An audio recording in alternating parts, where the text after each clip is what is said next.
இப்போ நம்ம ராகி சேமியா செய்ய போகிறோம். நான் ராகி சேமியா பேக்கெட் கடையில் வாங்கிட்டு வந்து வச்சுருக்கேன். 2 பேக்கெட் வாங்கியிருக்கேன். 2 பேக்கெட் செஞ்சால் தான் எங்களுக்கு கரெக்டாக இருக்கும். அப்புறங்க ராகி சேமியா 2, இதுலேயே கோதுமை சேமியா இருக்குது. அது வந்து டேஸ்ட் அவ்வளோவா நல்லா இல்லை எங்களுக்கு.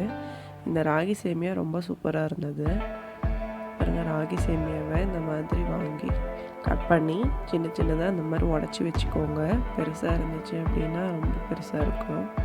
அதனால் இந்த மாதிரி கையிலேயே சும்மா உடச்சி விட்டுக்கலாம்.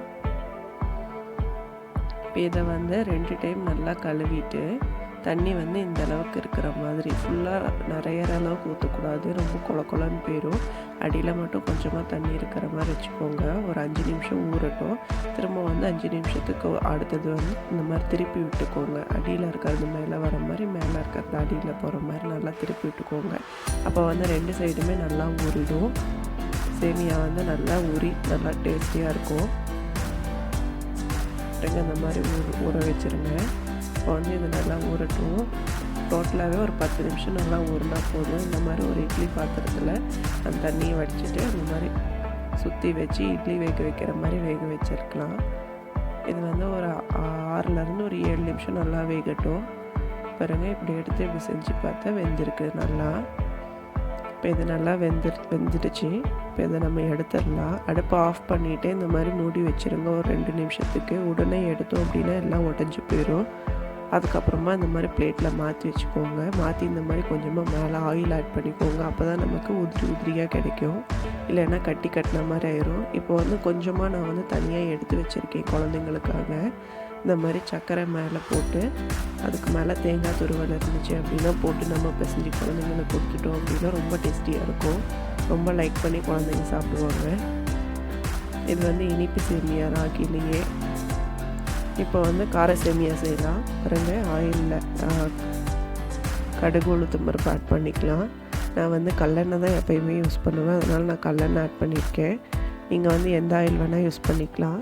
இதுக்கு வந்து கடுகு உளுத்தம் பருப்பு கொஞ்சம் நிறையாவே ஆட் பண்ணிக்கலாம். ஏன்னா நம்ம வந்து இன்றைக்கி காய் எதுவுமே ஆட் பண்ணுறதில்ல. நீங்கள் விருப்பப்பட்டீங்க அப்படின்னா பட்டாணி ஆட் பண்ணிக்கலாம், கேரட் பீன்ஸ் ஆட் பண்ணிக்கலாம்.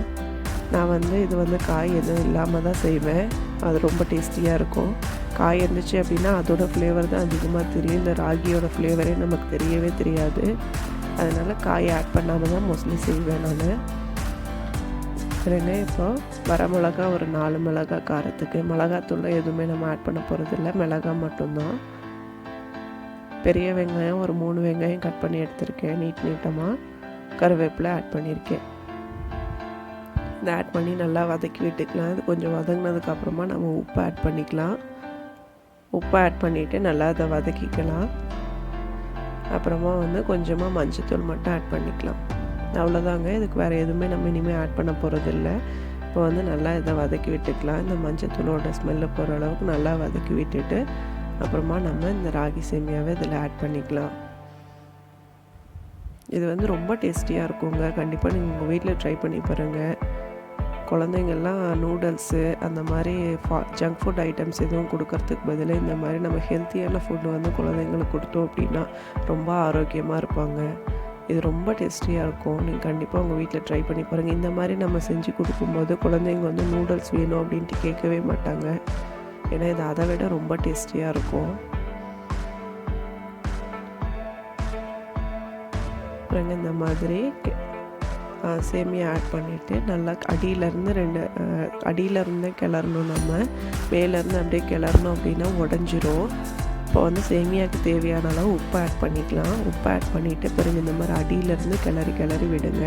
அப்போ தான் வந்து அந்த மசால் வந்து சேமியாவில் ஒட்டும், உடையாமல் இருக்கும் நமக்கு. நல்லா இந்த மாதிரி கிளறி ஒரு 5 நிமிஷம் நல்லா கலந்து விட்டிங்க அப்படின்னா ரொம்ப சூப்பரான டேஸ்டியான ராகி சேமியா நமக்கு ரெடி ஆயிருங்க. அப்புறம் இந்த மாதிரி மெதுவாக நம்ம கிளறி விட்டுக்கலாம். எல்லா சைட்லேயும் அந்த மசாலா ஊட்டி வர மாதிரி.